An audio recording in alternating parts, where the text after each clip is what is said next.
அலங்கரிக்கப்பட்ட அந்த படகு ஒரு மிதக்கும் அரண்மனை போல இருந்தது. களைப்பில் இருந்த ரஞ்சா எதுவும் யோசிக்காமல் அந்த படகில் ஏறி மெத்தையில் படுத்து ஆழ்ந்து உறங்கினான். சிறிது நேரத்தில் ஒரு புயல் போல அங்கே வந்தாள் ஹீர். ஹீர் ஜாட் வம்சத்தின் சியால் குலத்து இளவரசி. அவள் அழகு பார்ப்பவர் கண்களை குருடாக்கும் சூரியனைப் போன்றது. அவள் கண்கள் மதுவைப் போல போதை ஏற்றும். ஆனால் அவள் நாக்கு வாளைப் போல கூர்மையானது.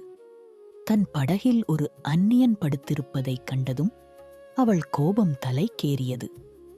எழுந்திரு! அவள் குரல் இடியைப் போல ஒலித்தது. யார் நீ?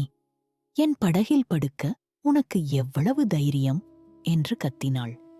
ரஞ்சா மெதுவாக கண் விழித்தான். அவன் அவளை பார்த்தான்.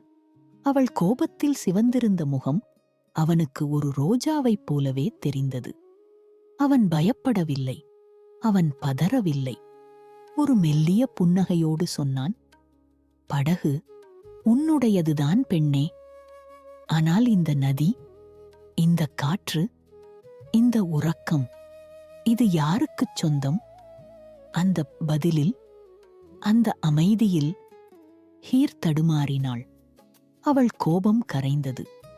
ரஞ்சா தன் புல்லாங்குழலை எடுத்தான். வாசிக்கத் தொடங்கினான்.